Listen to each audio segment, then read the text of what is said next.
अध्याय 4 किताबों की दुकान। रॉन के घर का माहौल प्रिवेट ड्राइव के माहौल से बिल्कुल अलग था। डर्सली परिवार कायदे और करीने से रखी चीजों को पसंद करता था, जबकि वीजली परिवार में अजीब और अप्रत्याशित चीजें सामान्य समझी जाती थीं। जब हैरी ने किचन में लगे आईने में पहली बार देखा, तो वह स्तब्ध रह गया, क्योंकि उसके देखते ही आईना चिल्लाया, गंदे कहीं के, अपनी शर्ट अंदर करो। अटारी के पिशाच को जब भी घर में शांति महसूस होती थी, तो वह चीखने लगता था और पाइप पटक देता था। फ्रेड और जॉर्ज के कमरे में होने वाले छुटपुट धमाके भी बिल्कुल सामान्य समझे जाते थे। बहरहाल, हैरी को रॉन के परिवार में सबसे असामान्य बात यह नहीं लगी कि आईना बोलता था या पिशाच हल्ला मचाता था। उसे सबसे असामान्य बात यह लगी कि वहां सब लोग उसे पसंद करते थे। मिसेस वीजली उसके मोजों की दुर्दशा पर चिंता व्यक्त करती थी और हर बार डाइनिंग टेबल पर उसे ज्यादा खिलाने की कोशिश करती थी। मिस्टर वीजली डाइनिंग टेबल पर हैरी को अपने पास बिठाना पसंद करते थे, ताकि वह मगलुओं के जीवन के बारे में उस पर सवालों की बमबारी कर सकें। उनके मन में यह जानने की जिज्ञासा थी कि बिजली के प्लग और डाक सेवा कैसे काम करते हैं। जब हैरी ने उन्हें बताया कि टेलीफोन का प्रयोग कैसे किया जाता है, तो वे बोले, अद्भुत, बुद्धिमत्तापूर्ण, कमाल है, मगलुओं ने जादू के बिना अच्छी तरह जीने के कितने सारे तरीके खोज लिए हैं। रॉन के घर पहुंचने के लगभग एक सप्ताह बाद एक खुशनुमा सुबह हैरी को हॉगवर्ट्स से एक संदेश मिला। जब हैरी और रॉन नाश्ते के लिए डाइनिंग टेबल पर पहुंचे, तो वहां मिस्टर और मिसेस वीजली तथा जिनी पहले से ही बैठे थे। जिस पल जिनी ने हैरी को देखा, उसने हड़बड़ी में अपनी दलिए की कटोरी जोरदार आवाज के साथ फर्श पर गिरा दी। यह अक्सर होता था। जब भी हैरी कमरे में घुसता था, तो जिनी के हाथ से चीजें छूटकर जमीन पर गिर जाती थीं। वह कटोरी उठाने के लिए टेबल के नीचे झुकी, और जब उसका चेहरा ऊपर आया, तो वह डूबते हुए सूरज की तरह चमक रहा था। हैरी ऐसा अभिनय करते हुए बैठ गया जैसे उसने यह देखा ही ना हो। फिर उसने वह टोस्ट ले लिया जो मिसेस वीजली ने उसकी ओर बढ़ाया था। मिस्टर वीजली बोले, स्कूल से खत आए हैं। उन्होंने हैरी और रॉन की तरफ पीले चंपत्र के एक जैसे लिफाफे बढ़ाए, जिन पर हरी स्याही में लिखा हुआ था, हैरी, डंबलडोर पहले से ही जानते कि तुम यहाँ हो, उनसे कुछ छुपा नहीं रहता, तुम दोनों के भी खत आए हैं। उन्होंने आखिरी वाक्य फ्रेड और जॉर्ज से कहा, जो अंदर आ गए थे। वे अब भी अपने पैजामों में ही थे। जब उन लोगों ने अपने खत पढ़े, तो कुछ समय के लिए वहां खामोशी छाई रही। हैरी के खत में लिखा था कि वो पहले की ही तरह 1 सितंबर को किंग्स क्रॉस स्टेशन से हॉगवर्ट्स एक्सप्रेस पकड़े। अगले साल उसे जिन नई पुस्तकों की जरूरत पड़ेगी, उनकी सूची भी साथ लगी थी। सेकेंड ईयर के विद्यार्थियों को निम्न पुस्तकों की आवश्यकता होगी: मंत्रों की मानक किताब भाग 2, मिरांडा गोशॉक, खतरनाक परी को भगाना, गिल्डरॉय लॉकहार्ट, पिशाचों के साथ भटकना, गिल्डरॉय लॉकहार्ट, चुड़ैलों के साथ छुट्टियां, गिल्डरॉय लॉकहार्ट, दैत्यों के साथ सफर, गिल्डरॉय लॉकहार्ट, खून पीने वाले पिशाच के साथ खतरनाक समुद्री यात्राएं, गिल्डरॉय लॉकहार्ट, आदम भेड़ियों के साथ भ्रमण, गिल्डरॉय लॉकहार्ट, हिम मानव के साथ 1 वर्ष, गिल्डरॉय लॉकहार्ट। फ्रेड ने अपनी किताबों की सूची पूरी पढ़ ली, तो वह हैरी के कंधे के ऊपर से झांककर उसकी सूची पढ़ने लगा। वह बोला, तो तुम्हें भी लॉकहार्ट की सारी किताबें लाने के लिए कहा गया है। लगता है गुप्त कलाओं से रक्षा करने वाला टीचर उनका बहुत बड़ा फैन है। मैं शर्त लगा सकता हूँ कि वह टीचर जरूर कोई जादूगरनी होगी। यह कहते ही फ्रेड की नजरें अपनी माँ से मिली और वह तत्काल मुरब्बा खाने में व्यस्त हो गया। जॉर्ज ने अपने माता पिता को कनखियों से देखते हुए कहा, ये किताबें सस्ती नहीं होंगी। लॉकहार्ट की किताबें सचमुच महंगी होती हैं। हम व्यवस्था कर लेंगे, मिसेस वीजली बोली, परंतु वह चिंतित लग रही थी। मुझे आशा है कि हमें जिनी की कई चीजें सेकेंड हैंड मिल जाएंगी। यह सुनकर हैरी ने जिनी से पूछा, अच्छा, तुम भी इस साल हॉगवर्ट्स में पढ़ोगी? उसने सहमति से सिर हिलाया। शर्म के मारे जिनी का चेहरा भी उसके बालों की तरह लाल दिखने लगा और घबराहट में उसने अपनी कोहनी मक्खन के कटोरे में डुबा दी। खुशकिस्मती से हैरी के सिवाय किसी और ने यह नहीं देखा, क्योंकि उसी समय रॉन का बड़ा भाई पर्सी अंदर आ गया था। वो पूरी तरह तैयार हो चुका था और हॉगवर्ट्स प्रीफेक्ट का उसका बिल्ला उसके बुने हुए जैकेट पर पिन से लगा था। पर्सी ने तेजी से कहा, गुड मॉर्निंग, बड़ा सुहावना दिन है। वह एकमात्र खाली कुर्सी पर बैठ गया, परंतु तत्काल ही उछलकर खड़ा भी हो गया। उसने हाथ डालकर अपने नीचे से भूरे पंखों का एक रोएदार डस्टर उठाया। कम से कम हैरी को तो यही समझ आया था, जब तक कि उसने यह नहीं देखा कि डस्टर सांस ले रहा था। एरल, यह कहते हुए रॉन ने पर्सी से मरियल उल्लू को ले लिया और उसके पंख के नीचे से एक पत्र निकाला। आखिर वह हरमाइनी का जवाब ले ही आया। मैंने हरमाइनी को खत लिखकर बताया था कि हम तुम्हें डस्ली परिवार से आजाद कराने की कोशिश करने वाले हैं। रॉन एरल को पिछले दरवाजे के ठीक पास रखे स्टैंड की ओर ले गया और उसे वहां पर खड़े करने की कोशिश की, परंतु एरल एकदम से गिर गया। इसलिए रॉन ने उसे लेटा दिया और बुदबुदाया, बेचारा। फिर वह हरमाइनी का खत खोलकर जोर से पढ़ने लगा। प्रिय रॉन और हैरी, अगर तुम भी वहां हो, मुझे आशा है कि सब कुछ अच्छी तरह से हो गया होगा और हैरी ठीक होगा। और रॉन, मुझे यह भी आशा है कि तुमने उसे बाहर निकालने के लिए कोई गैर कानूनी काम नहीं किया होगा, क्योंकि इससे हैरी भी मुश्किल में पड़ जाएगा। मैं सचमुच चिंतित हूँ, और अगर हैरी ठीक ठाक है तो मुझे तत्काल खबर भेजना, परंतु शायद यह बेहतर होगा कि तुम किसी दूसरे उल्लू को भेजो, क्योंकि मुझे लगता है कि एक और यात्रा में इस उल्लू का दम निकल जाएगा। जाहिर है, मैं स्कूल की पढ़ाई में बहुत व्यस्त हूँ। यह कैसे हो सकता है? रॉन ने दहशत में कहा। हमारी तो छुट्टियां चल रही हैं। हम अगले बुधवार को नई पुस्तकें खरीदने के लिए लंदन जाएंगे। क्यों ना हम लोग छुमंतर गली में मिलें? जितनी जल्दी हो सके मुझे बताओ कि क्या हो रहा है। प्रेम सहित हरमाइनी। ठीक है, ये बिल्कुल ठीक रहेगा।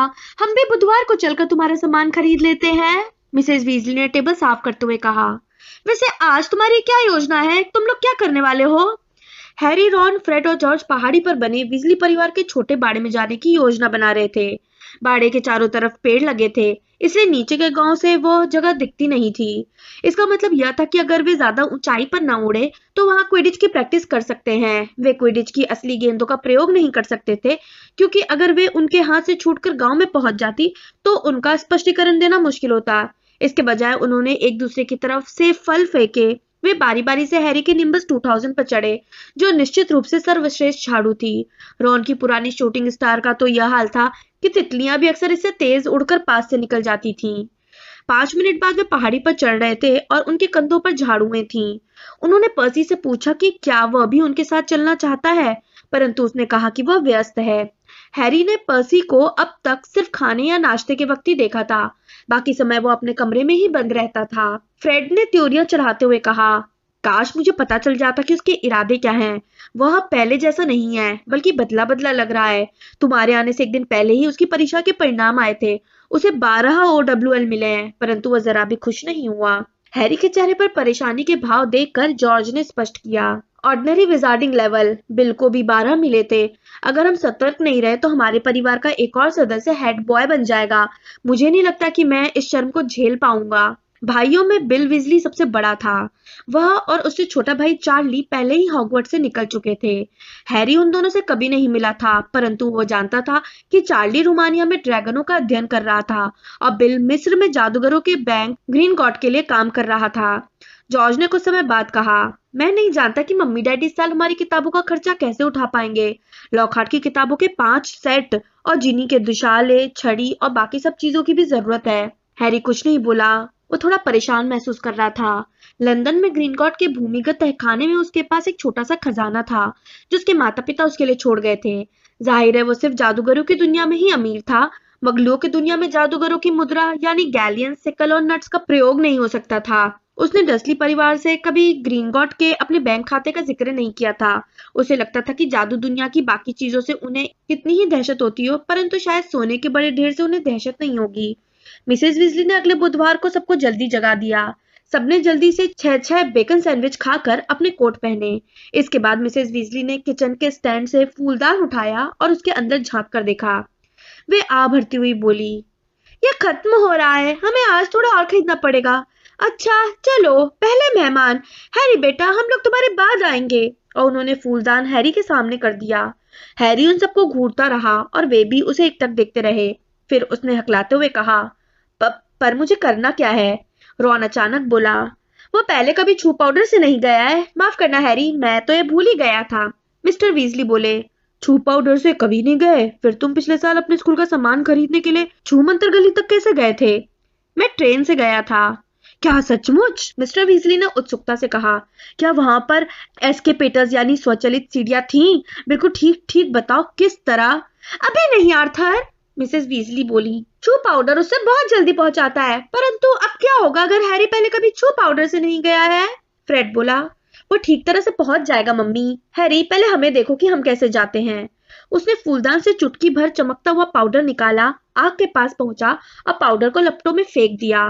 गरज की आवाज के साथ आग पन्ने की तरह हरी हो गई और फ्रेड से भी ज्यादा ऊंची लपटें निकलने लगी। फ्रेड सीधे लपटों के अंदर गया और चिल्लाकर बोला, छू मंतर गली, और फिर वो गायब हो गया। जब जॉर्ज फूलदान में अपना हाथ डाल रहा था तो मिसेस वीजली ने हैरी को सलाह दी, बिल्कुल साफ बोलना बेटा, और यह भी ध्यान रखना कि सही अंगीठी से ही बाहर निकलो। कौन सी सही चीज? हैरी ने घबराते हुए पूछा। जब आग गरजी और जॉर्ज भी गायब हो गया। देखो, बहुत से जादूगरों की अंगीठियां खुली रहती हैं, जिनमें से चुनना पड़ता है। अगर तुमने साफ बोला हो तो चिंता करने की कोई बात नहीं है। यह ठीक ठाक पहुंच जाएगा मॉली, अब उसे ज्यादा मत सताओ, मिस्टर वीजली ने छू पाउडर लेते हुए कहा। परंतु अगर वो गुम हो गया तो मैं उसके अंकल आंटी को क्या जवाब दूंगी? हैरी ने उन्हें आश्वस्त किया। उन्हें कोई फर्क नहीं पड़ेगा। अगर मैं किसी चिमनी के ऊपर पहुंच जाऊं तो डडली को ये सुनकर बहुत मजा आएगा, तो इस बारे में चिंता न करें। अच्छा, ठीक है, तुम आर्थर के बाद जाना, मिसेस वीजली बोली।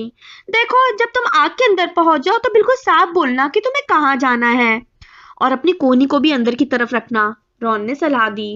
और अपनी आंखें भी बंद रखना, मिसेस वीजली बोली। राख, हिलना डुलना मत, वरना तुम गलत अंगीठी से बाहर निकल जाओगे। परंतु घबराना मत और सही जगह पर पहुंचने से पहले जल्दबाजी में बाहर निकलने की कोशिश मत करना। जब तक तुम फ्रेड और जॉर्ज को देख ना लो, तब तक इंतजार करना। इन सब बातों को अपने दिमाग में याद रखने की कोशिश करते हुए हैरी ने छू पाउडर की चुटकी भरी। फिर वह आग के बिल्कुल करीब पहुंचा। उसने एक गहरी सांस ली, पाउडर को लपटों पर डाला और आगे कदम बढ़ाया। आग गर्म हवा की तरह लग रही थी। उसने जैसे ही अपना मुंह खोला, तत्काल उसके गले में बहुत सी गर्म राख घुस गई। उसने खांसते हुए कहा, शू शू मंतर गली। ऐसा लगा जैसे किसी बड़े भंवर ने उसे चूस लिया हो। वो बहुत तेजी से गोल गोल घूम रहा था। उसके कानों में गरज सुनाई दे रही थी। उसने अपनी आंखें खुली रखने की कोशिश की, परंतु हरी लपटों में तेजी से घूमने के कारण उसे चक्कर आने लगा। कोई कठोर चीज उसकी कोहनी से टकराई और उसने कोहनी जल्दी से अंदर कर ली। वह अब भी गोल गोल घूम रहा था, लगातार घूम रहा था। अब उसे ऐसा लग रहा था जैसे ठंडे हाथ उसके चेहरे पर तमाचे मार रहे हों। अपने चश्मे से अधखुली आंखों से देखने पर उसे अंगीठियों की धुंधल की कतार और उनके पास कमरे दिखे। उसके पेट में बेकन सैंडविच हिलडुल रहे थे। उसने अपनी आंखें दोबारा बंद कर ली और वह चाहता था कि यह सब रुक जाए, और फिर वो ठंडे पत्थर पर चेहरे के बल गिर गया और उसने अपने चश्मे को टूटते हुए महसूस किया। हैरी का सिर चकरा रहा था। उसे चोट लगी थी। वह राख में पूरी तरह सना हुआ था। लड़खड़ाते हुए वह अपने पैरों पर खड़ा हुआ। अपने टूटे चश्मे को उठाकर उसने अपनी आंखों के सामने रखा। वह बिल्कुल अकेला था और उसे इस बात का कतई अंदाजा नहीं था कि वह कहाँ था। वह तो सिर्फ इतना बता सकता था कि वह किसी जादूगर की बड़ी और कम रोशनी वाली दुकान की पत्थर की अंगीठी में खड़ा था। बहरहाल इस दुकान में जिस तरह का सामान रखा था, उनमें से एक की भी हॉगवर्ट्स की सूची में शामिल होने की दूर दूर तक संभावना नहीं थी। पास में ही कांच का शोकेस रखा था, जिसमें बिछी गद्दी पर एक टूटा हुआ सूखा हाथ रखा था। उसके पास ही खून से सनी ताज की गड्डी और घूरती हुई कांच की आंखें भी रखी थी। शैतानी मुखौटे दीवारों से नीचे देख रहे थे। काउंटर पर इंसानों की हड्डियों का ढेर रखा था और छत से जंग लगे नुकीले यंत्र लटक रहे थे। इससे भी बुरी बात यह थी कि धूल भरी दुकान की खिड़की से हैरी को यह साफ नजर आ रहा था कि बाहर जो अंधेरी और संकरी सड़क दिख रही थी वह छू मंत्र गली नहीं थी। उसने सोचा, जितनी जल्दी बाहर निकल सके उतना ही बेहतर है। उसकी नाक अब भी दुख रही थी, क्योंकि गिरते समय नाक पत्थर से बुरी तरह टकराई थी। हैरी ने चुपचाप दरवाजे की तरफ तेजी से कदम बढ़ाए, परंतु वह अभी आधी दूरी तक भी नहीं पहुंच पाया था कि तभी कांच के दरवाजे के पार उसे दो लोग दिखाई दिए। उनमें से एक ऐसा था जिससे हैरी इस स्थिति में कतई मिलना नहीं चाहता था। जब वह रास्ता भटक गया था, राख में सना था और टूटा हुआ चश्मा पहने था। वह व्यक्ति कोई और नहीं, ड्रेको मैल्फॉय था। हैरी ने तत्काल चारों तरफ देखा। उसे बाईं तरफ एक बड़ी काली अलमारी दिखी। वह लपक कर उसके अंदर घुस गया और दरवाजे बंद कर लिए। उसने दरवाजे में सिर्फ छोटी सी दरार छोड़ दी थी ताकि वो बाहर देख सके। कुछ पल बाद घंटी बजी और मैल्फॉय ने दुकान के अंदर कदम रखा। उसके पीछे जो व्यक्ति अंदर आया वह उसके पिता ही हो सकते थे। उनका चेहरा भी उतना ही पीला और नुकीला था तथा उनकी आंखें भी वैसी ही ठंडी और भूरी थीं। मिस्टर मैल्फॉय काउंटर तक आए और अलसाई अंदाज में शोकेस में रखे सामान को देखा। फिर उन्होंने काउंटर पर रखी घंटी बजाई और अपने पुत्र की तरफ मुड़ते हुए कहा, ड्रेको, कोई चीज छूना मत। मैल्फॉय, जो उस समय कांच की आंख उठाने वाला था, बोला, मैं सोच रहा था कि आप यहाँ से मेरे लिए कोई तोहफा खरीदने वाले हैं। मैंने तुमसे कहा था कि मैं तुम्हारे लिए उड़ने वाली झाड़ू खरीद दूंगा, उसके पिता बोले और अपनी उंगलियों से काउंटर पर तबला बजाने लगे। मैल्फॉय ने चिढ़कर गुस्से से कहा, अगर मुझे अपने हाउस की टीम में शामिल नहीं किया गया तो झाड़ू खरीदने का क्या फायदा? हैरी पॉटर को पिछले साल निम्बस 2000 मिल गई थी। उसे डंबलडोर ने गरुड़द्वार की तरफ से खेलने के लिए विशेष अनुमति दी थी। इसलिए नहीं क्योंकि वो बहुत अच्छा खेलता है, बल्कि सिर्फ इसलिए क्योंकि वो मशहूर है, माथे पर एक मूर्तापूर्ण निशान होने की वजह से मशहूर। मैल्फॉय ने नीचे झुककर एक शेल्फ को गौर से देखा जिसमें खोपड़ियां भरी थीं।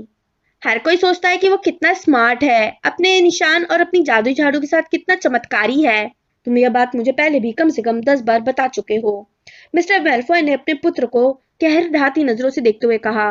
और मैं तुम्हें याद दिला दूं, यह समझदारी नहीं है कि लोगों को लगे कि हम हैरी पॉटर को पसंद नहीं करते हैं, जबकि ज्यादातर जादूगर उसे अपना हीरो मानते हैं, क्योंकि उसने सबसे बड़े शैतानी जादूगर को हराया है। आह मिस्टर बोगिन। एक झुका हुआ व्यक्ति काउंटर के पीछे प्रकट हो गया। वो अपने चिपचिपे बालों को चेहरे से हटाते हुए उन पर हाथ फेर रहा था।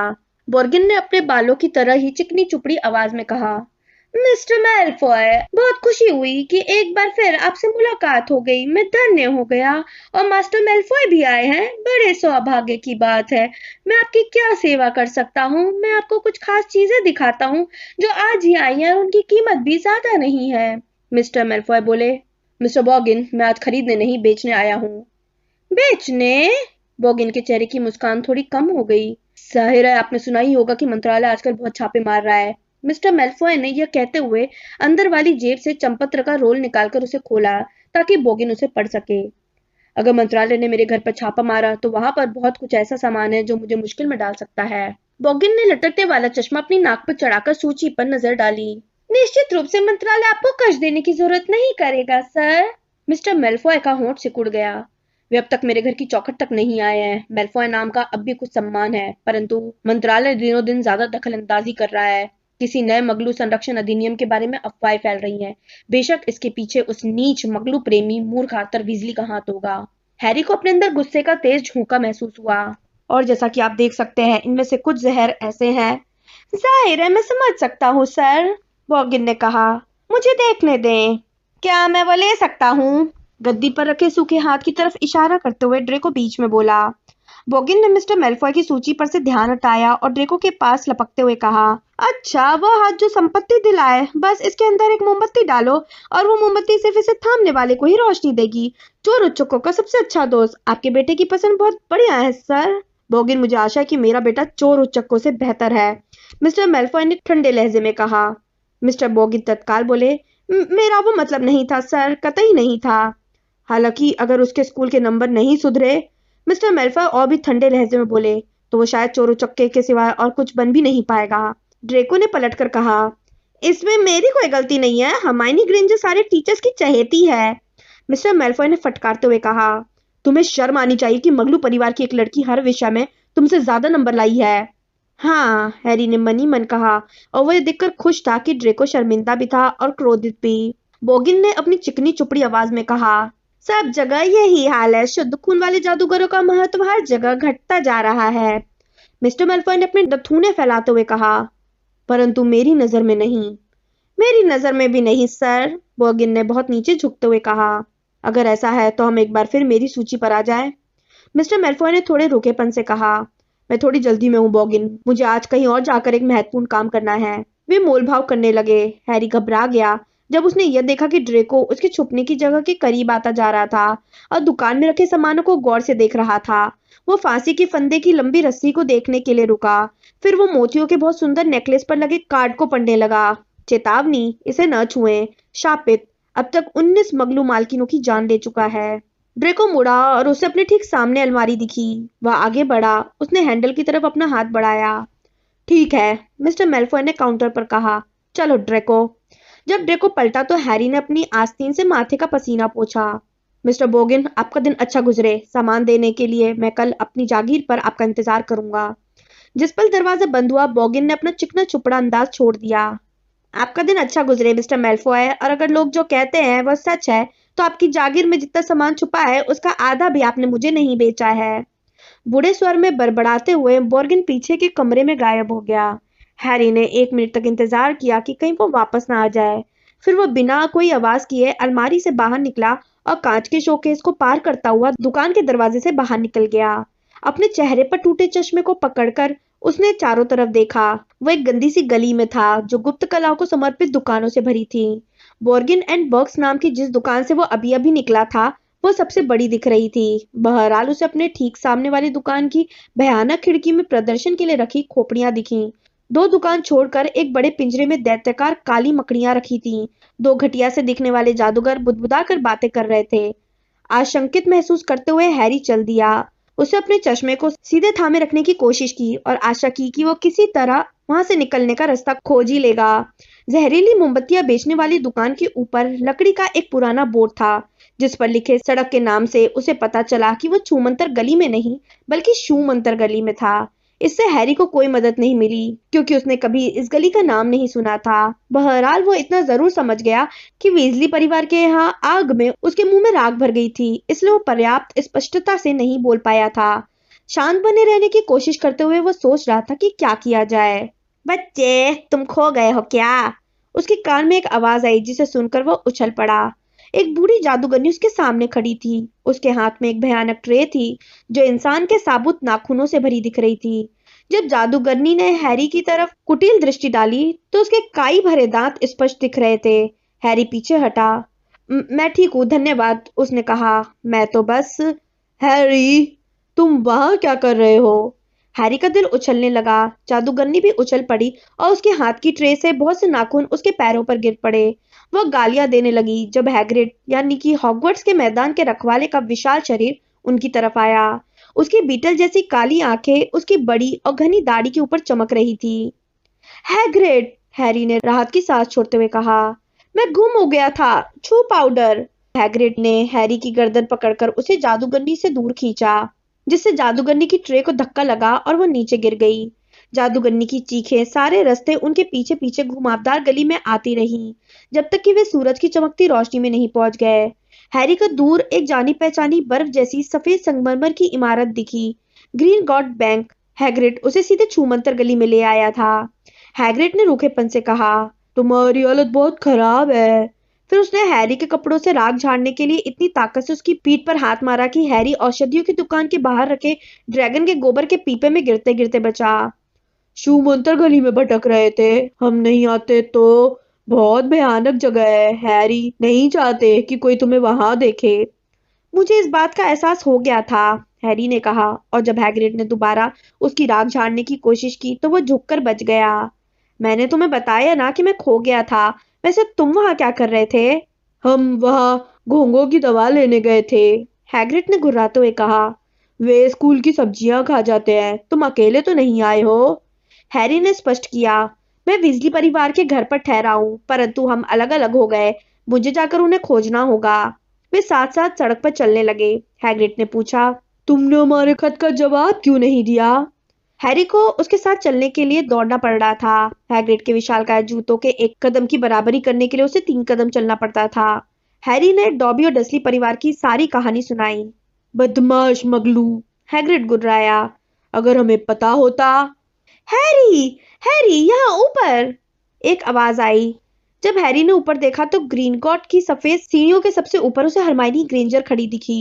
वो उनसे मिलने के लिए सीढ़ियों से धड़धड़ाती हुई नीचे उतर आई। उसके घने भूरे बाल उसके पीछे लहरा रहे थे। तुम्हारे चश्मे को क्या होता रहता है? हेलो हैग्रिड, ओह तुम दोनों से दोबारा मिलना कितना अच्छा लगा। क्या तुम ग्रीनगॉट से आ रहे हो हैरी? हैरी बोला, जैसे ही मुझे वीजली परिवार मिल जाएगा मैं वहीं जाऊंगा। तब तो तुम्हें ज्यादा देर इंतजार नहीं करना पड़ेगा, हैग्रिड ने दांत निकालते हुए कहा। हैरी और हर्माइनी ने चारों तरफ देखा। भीड़ भरी सड़क पर रॉन, फ्रेड, जॉर्ज, पर्सी और मिस्टर वीजली भागते हुए आ रहे थे। हैरी, मिस्टर वीजली हाँफते हुए बोले, हमें आशा थी कि तुम बस एक अंगीठी दूर ही गए होगे। उन्होंने अपने चमकते गंजे सिर को पोंछा। मौली का चिंता के मारे बुरा हाल है, वह भी पीछे आ रही है। तुम कहाँ बाहर निकले? रॉन ने पूछा। हैग्रिड ने मुंह बनाते हुए कहा, शूमंतर गली में। बहुत अच्छे, फ्रेड और जॉर्ज एक साथ बोले। रॉन ने ईर्ष्या से कहा, हमें वहां जाने की इजाजत कभी नहीं मिली, हैग्रिड गुर्राया, और हमें लगता है कभी मिलनी भी नहीं चाहिए। उसी समय मिसेस वीजली भागकर आती दिखी। उनके एक हाथ में हैंडबैग तेजी से झूल रहा था और दूसरे हाथ में जिनी बस किसी तरह चिपकी हुई थी। हैरी, ओ मेरे बच्चे, तुम कहीं भी पहुंच सकते थे। सांस लेने के लिए रुकते हुए उन्होंने अपने बैग से कपड़ों का बड़ा ब्रश निकाला। ब्रश से वे उस राख को झाड़ने लगी जिसे हैग्रिड साफ नहीं कर पाया था। मिस्टर वीजली ने हैरी का चश्मा लिया और उसे अपनी छड़ी से एक बार ठोक कर वापस कर दिया। चश्मा बिल्कुल नए जैसा लग रहा था। अब हम चलते हैं, हैग्रिड बोला, जिसका हाथ मिसेस वीजली छोड़ ही नहीं रही थी। शूमंतर गली, अगर तुम उसे वहां नहीं मिलते हैग्रिड। हॉगवर्ट्स में मिलते हैं। और वह कदम बढ़ाते हुए दूर चला गया। भीड़ भरी सड़क पर उसका सिर ही नहीं कंधे भी बाकी लोगों से ज्यादा ऊंचे दिख रहे थे। जरा सोचो तो सही, बोगिन एंड बग्स दुकान में मुझे कौन दिखा? ग्रीनगॉट की सीढ़ियों पर चढ़ते वक्त हैरी ने हरमाइनी और रॉन से पूछा। मेल्फॉय और उसके डैडी। क्या लूसियस मेल्फॉय ने कुछ खरीदा? उनके पीछे चल रहे मिस्टर वीजली ने तुरंत पूछा। नहीं, वे अपना सामान बेचने आए थे। इसका मतलब है अब उसे चिंता हो रही है। मिस्टर वीजली ने गहरी संतुष्टि के भाव से कहा। ओह, किसी चीज के लिए लूसियस मेल्फॉय को पकड़ना मुझे कितना मजा आएगा। बेहतर होगा कि तुम संभल कर काम करो आर्थर, मिसेस वीजली तेजी से बोली जब पिशाच ने सिर झुकाते हुए उन्हें दरवाजे से बैंक में अंदर प्रवेश कराया। वह परिवार खतरनाक है। अपने मुंह में इतना बड़ा निवाला मत ले लेना जिसे तुम चबा ना पाओ।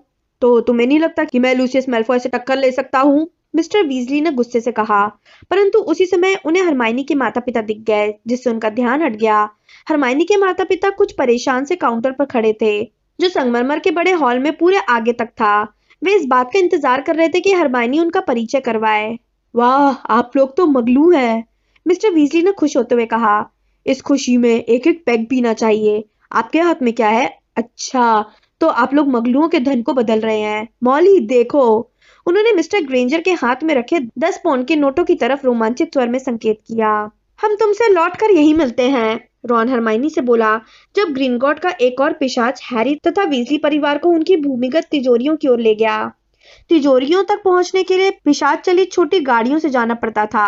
ये गाड़ियां बैंक की भूमिगत सुरंगों में रेल की छोटी पटरियों पर तेजी से भागती थीं। हैरी को वीजली परिवार की तिजोरी तक नीचे की तूफानी यात्रा में मजा आया, परंतु जब उनकी तिजोरी खुली तो उसे बहुत भयानक एहसास हुआ। इतना भयानक एहसास तो उसे छूमंतर गली में भी नहीं हुआ था। अंदर चांदी के सिक्कल की बहुत छोटी ढेर थी और सोने का सिर्फ एक गैलियन था। मिसेस वीजली ने तिजोरी के कोनों में अच्छी तरह टटोल कर देखा और फिर सारे सिक्के बैग में भर लिए। हैरी को तब और भी बुरा लगा जब सब लोग उसकी तिजोरी के सामने पहुंचे।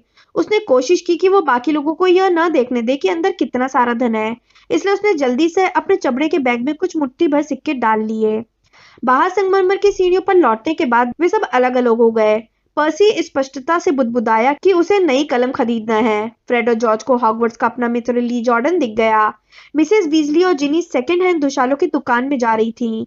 मिस्टर वीजली इस बात पर जोर दे रहे थे कि ग्रेंजर दंपत्ति रिश्ती कढ़ाई में उनके साथ एक एक पैक पीने चले। हम सब 1 घंटे में किताबों की दुकान फ्लरिश एंड वॉल्स में मिलते हैं। वहां तुम्हारी स्कूल की किताबें खरीदना है, मिसेस वीजली ने जिनी के साथ जाते हुए कहा। इसके बाद उन्होंने चिल्लाकर जुड़वा भाइयों से कहा, और शू मंत्र गली में कदम भी मत रखना। हैरी, रॉन और हरमाइनी पैबंद लगी घुमावदार सड़क पर चहलकदमी करने लगे। हैरी की जेब में सोने, चांदी और कांसे के सिक्कों से भरी थैली खुशी से खनखना रही थी और खर्च होने के लिए चिल्ला रही थी। इसलिए उसने 3 बड़ी स्ट्रॉबेरी और पीनट बटर आइसक्रीम खरीद ली, जिसे बड़े मजे लेकर चूसते हुए उन्होंने गली की आश्चर्यजनक दुकानों की खिड़कियों में रखा सामान देखा। रॉन ने क्वालिटी क्विडिच सप्लाईज की खिड़कियों में चडली कैनन टीम के दुशालों का पूरा सेट हसरत भरी निगाहों से तब तक देखा जब तक कि हरमाइनी उसे घसीटकर स्याही और चमड़े का कागज खरीदने वाली दुकान में नहीं ले गई। Gambol and Japes wizarding joke shop में उन्हें फ्रेड जॉर्ज और ली जॉर्डन दिखे, जो डॉक्टर फिलिबस्टर के जादुई पटाखे जो नमी में भी चलेंगे और गर्मी नहीं करेंगे पर लट्टू हो रहे थे।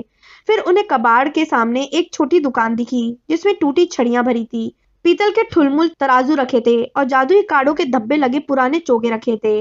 वहां उन्हें पर्सी मिला, जो एक छोटी और बहुत ही नीरस किताब में गहराई से डूबा हुआ था, जिसका शीर्षक था शक्ति हासिल करने वाले प्रीफेक्ट्स। रॉन ने पुस्तक के पिछले कवर पर पढ़ा, हॉगवर्ट्स के प्रीफेक्ट और उनके बाद के करियरों का अध्ययन। ऐसा लगता है कि बहुत दिलचस्प होगी। दफा हो जाओ, पर्सी ने झुंझलाते हुए कहा। जाहिर है पर्सी बहुत महत्वाकांक्षी है, उसने सारी योजना बना ली है। वह जादू मंत्री बनना चाहता है, रॉन ने हैरी और हरमाइनी को धीमे से बताया जब उन्होंने पर्सी को अकेला छोड़ दिया। 1 घंटे बाद वे फ्लरिश एंड ब्लॉट्स की तरफ चल दिए। किताबों की दुकान की तरफ जाने वाले वे अकेले नहीं थे। जब वे पास पहुंचे तो उन्हें देखकर हैरानी हुई कि दरवाजे के बाहर काफी भीड़ थी और लोग भीतर घुसने के लिए धक्का मुक्की कर रहे थे। इसका कारण उन्हें तब समझ में आया जब उन्होंने ऊपर लटके हुए बैनर को देखा। गिलरॉय लॉकहार्ट अपनी आत्मकथा मेरा जादू की प्रतियों पर ऑटोग्राफ देंगे आज दोपहर 12:30 से 4:30 बजे तक। हम उसे सचमुच मिल सकते हैं, हरमाइनी चीखी। मेरा मतलब है उन्होंने हमारी लगभग सारी पुस्तकें लिखी हैं। भीड़ में ज्यादातर जादूगरनियां थी जो मिसेस बीजली की उम्र की होंगी। एक परेशान सा दिख रहा जादूगर दरवाजे पर खड़े होकर कह रहा था, शांति बनाए रखे देवियों, देखिए धक्का मुक्की ना करें, किताबों का ध्यान रखें। हैरी, रोन और हरमाइनी अंदर घुस गए। दुकान के अंदर तक लोगों की लंबी लाइन लगी थी, जहां गिलरॉय लॉकहार्ट अपनी पुस्तकों पर ऑटोग्राफ दे रहे थे। उन तीनों ने खतरनाक परी को भगाना की एक एक प्रति झपट कर उठाई और सरकते हुए उस लाइन में गए जहां वीजली परिवार मिस्टर और मिसेस ग्रेंजर के साथ खड़ा था। मिसेस वीजली बोली, ओह तुम लोग आ गए, अब सब ठीक है। उनकी सांस तेजी से चल रही थी और वे अपने बालों पर हाथ फेर रही थी। वे हमें 1 मिनट में दिख जाएंगे। धीरे धीरे गिलरॉय लॉकहार्ट उन्हें दिखाई देने लगे। वे एक टेबल के सामने बैठे थे। उनके चारों तरफ उनकी किताबें लगी थीं, जो लोगों को आंख मार रही थीं और चमकते सफेद दांत दिखा रही थी। वास्तविक लॉकहार्ट चमकीला नीला दुशाला पहने थे, जो उनकी आंखों के रंग से पूरी तरह मेल खा रहा था। उनका जादूगरों का नुकीला हैट उनके लहराते बालों पर आकर्षक अंदाज में लगा हुआ था। एक छोटा चिड़चिड़ा सा दिखने वाला आदमी चारों तरफ फुदकते हुए एक बड़े काले कैमरे से फोटो ले रहा था। जब भी फ्लैश चमकता था तो हर बार चौंधियाने वाली चमक होती थी और उसके कैमरे से बैंगनी धुआं बाहर निकलता था। वह आदमी पीछे हटकर बेहतर तस्वीर खींचना चाहता था, इसलिए उसने रॉन से गुर्रा कर कहा, रास्ते से हट जाओ, मैं दैनिक जादूगर के लिए फोटो खींच रहा हूँ। बहुत बड़ी बात है, रॉन ने अपना पैर मलते हुए कहा, जिस पर फोटोग्राफर चढ़ गया था। गिलरॉय लॉकहार्ट ने उसकी बात सुनकर अपनी नजरें उठाई। पहले तो उन्हें रॉन दिखा और फिर उन्होंने हैरी को देखा। वे उसे कुछ समय तक एकटक देखते रहे, फिर वे उछलकर खड़े हुए और जोर से चिल्लाए, कहीं यह हैरी पॉटर तो नहीं। भीड़ में हलचल होने लगी। लोग रोमांचित स्वर में कानाफूसी करने लगे। लॉकहार्ट ने आगे की तरफ छलांग लगाई, हैरी की बाह पकड़ी और उसे खींचकर आगे ले गए। भीड़ खुशी से तालियां बजाने लगी। हैरी का चेहरा लाल हो गया जब लॉकहार्ट ने फोटोग्राफर की तरफ हाथ उठाकर इशारा किया, जो पागलों की तरफ फोटो खींच रहा था और वीजली परिवार पर लगातार धुआं उड़ाता जा रहा था। लॉकहार्ट ने अपने चमकते दांतों के बीच से कहा, हैरी जरा अच्छी तरह से मुस्कुराओ, मैं और तुम इकट्ठे पहले पेज पर छपने काबिल हैं। जब उन्होंने आखिरकार हैरी का हाथ छोड़ा तो हैरी की उंगलियां लगभग सुन्न हो चुकी थीं। उसने वीजली परिवार के पास दोबारा जाने की कोशिश की, परंतु लॉकहार्ट ने उसके कंधों के चारों ओर अपनी बाह डाली और उसे अपनी बगल में कसकर जकड़ लिया। उन्होंने हाथ हिलाकर भीड़ को चुप होने का इशारा किया और फिर जोर से बोले, देवियों और सज्जनों, यह एक महान क्षण है। मैं कुछ समय से घोषणा करना चाहता था और यह उसके लिए आदर्श क्षण है।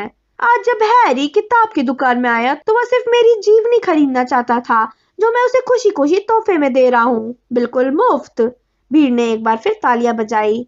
तब उसे यह बिल्कुल मालूम नहीं था, लॉकहार्ट ने आगे कहा और हैरी को एक हल्का सा झटका दिया, जिससे उसका चश्मा फिसलकर उसकी नाक के बिल्कुल सिरे पर आ गया कि उसे जल्दी ही मेरी पुस्तक मेरा जादू से अधिक, बहुत अधिक मिलने वाला है।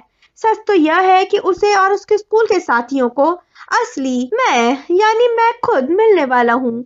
हाँ देवी और सज्जनों, मुझे यह घोषणा करने में बहुत खुशी और गर्व हो रहा है कि इस सितंबर में हॉगवर्ट्स जादू तंत्र के विद्यालय में गुप्त कलाओं से रक्षा का टीचर बन रहा हूँ। भीड़ में हर्ष ध्वनि की और तालियां बजने लगीं। हैरी को गिलरॉय लॉकहार्ट की सारी किताबें तोहफे में दे दी गईं। उनके वजन से थोड़ा लड़खड़ाते हुए वह लोगों की नजरों से दूर हटकर दुकान के उस सिरे तक रास्ता बनाने में सफल हो गया जहां जिनी अपनी नई कढ़ाई के पास खड़ी थी। हैरी ने किताबें उसकी कढ़ाई में डाली और उसकी तरफ देखते हुए बुदबुदाया, इन्हें तुम रख लो, मैं अपनी किताबें खरीद लूंगा। तभी उसे एक आवाज सुनाई दी, शर्त लगा सकता हूँ पॉटर कि इन सब से तुम बहुत खुश होगे। पॉटर को आवाज पहचानने में कोई दिक्कत नहीं हुई। जब वो सीधे तनकर खड़ा हुआ तो उसने ड्रेको मैल्फॉय को अपने ठीक सामने खड़ा पाया। मैल्फॉय के चेहरे पर उसकी चिर परिचित व्यंग्यात्मक मुस्कान थी। मशहूर हैरी पॉटर, मैल्फॉय बोला, वह किताबों की दुकान में भी जाता है तो उसका फोटो अखबार के पन्ने पर छपता है। उसे अकेला छोड़ दो, वह ये सब नहीं चाहता है, जिनी बोली। हैरी के सामने वो पहली बार कुछ बोली थी। वो मैल्फॉय को गुस्से से घूर रही थी।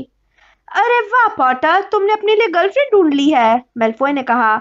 जिनी का चेहरा शर्म के मारे लाल हो गया। रॉन और हरमाइनी ने भी स्थिति को भांप लिया था और वे लॉकहार्ट की किताबों के ढेर को लेकर भीड़ में से रास्ता बनाते हुए वहां आ गए थे। अच्छा तो तुम हो, रॉन ने मैल्फॉय की तरफ ऐसे देखते हुए कहा जैसे वो कोई बेकार सी चीज हो जो उसके जूते के तले से चिपक गई हो। शर्त लगा सकता हूँ कि तुम हैरी को यहाँ देखकर हैरान हो गए होगे, है ना? उतना हैरान नहीं हुआ वीजली जितना कि तुम्हें किसी दुकान में देखकर हुआ, मैल्फॉय ने पलटकर जवाब दिया। मुझे लगता है कि तुम्हारे माता पिता को किताबें खरीदने के बाद 1 महीने तक भूखा रहना पड़ेगा। रॉन का चेहरा भी उतना ही लाल हो गया जितना इस समय जिनी का था। उसने भी अपनी किताबें कढ़ाई में डाल दी और फिर वो सीधे मैल्फॉय की तरफ बढ़ा, परंतु हरमाइनी और हैरी ने उसके जैकेट के पिछले हिस्से को पकड़ लिया। रॉन, मिस्टर वीजली ने फ्रेड और जॉर्ज से मुश्किल से आगे निकलते हुए कहा, तुम क्या कर रहे हो? यहाँ बहुत गर्मी है, चलो बाहर चलते हैं। ओह ओह ओह, आर्थर वीजली, यह मिस्टर मेलफॉय की आवाज थी। उन्होंने अपना हाथ ड्रेको के कंधे पर रख दिया और वे भी उसी की तरफ व्यंग से मुस्कुराने लगे। लूसियस, मिस्टर वीजली ने ठंडेपन से सिर हिलाते हुए कहा, सुना है मंत्रालय में आजकल बहुत व्यस्त रहते हो। मिस्टर मेलफॉय बोले, इतने सारे छापे, मुझे उम्मीद है तुम्हें ओवर टाइम मिल रहा होगा। वे जिनी की कढ़ाई की तरफ बढ़े और उन्होंने लॉकहार्ट की चमकती पुस्तकों के बीच से पुरानी और खस्ता हाल रूप परिवर्तन की शुरुआती किताब निकाली। मिस्टर मेलफॉय ने कहा, साफ दिख रहा है कि तुम्हें ओवर टाइम नहीं मिल रहा है। जादूगरों की इज्जत मिट्टी में मिलाने का क्या फायदा वीजली, अगर इसके पैसे भी ना मिले। मिस्टर वीजली का चेहरा रॉन और जिनी से भी ज्यादा लाल हो गया। जादूगरों की इज्जत मिट्टी में किस तरह मिलती है, इसके बारे में हमारे विचार बिल्कुल अलग है मिस्टर मेलफॉय, वे बोले। जाहिर है, मिस्टर मेलफॉय ने कहा और उनकी पीली आंखें घूमकर मिस्टर और मिसेस ग्रेंजर पर ठहर गईं, जो दहशत से यह वाकया देख रहे थे। तुम भी कैसे लोगों के साथ उठते बैठते हो वीजली, और मैं सोचता था कि तुम्हारा परिवार इससे नीचे नहीं गिर सकता था। धातु के टकराने की आवाज आई जब जिनी की कढ़ाई लुढ़क गई। मिस्टर वीजली ने मिस्टर मेलफॉय पर छलांग लगा दी थी और किताबों की अलमारी की तरफ धक्का मारकर अलमारी से टकरा दिया था। मंत्रों की दर्जनों भारी पुस्तकें उन दोनों के सिर पर तेजी से गिरीं। फ्रेड और जॉर्ज चिल्ला रहे थे, उसे छोड़ना मत डैडी। मिसेस वीजली चीख रही थी, नहीं आर्थर नहीं। पीछे की तरफ भीड़ में भगदड़ सी मच गई, जो दूसरी अलमारियों से किताबें गिरा रही थी।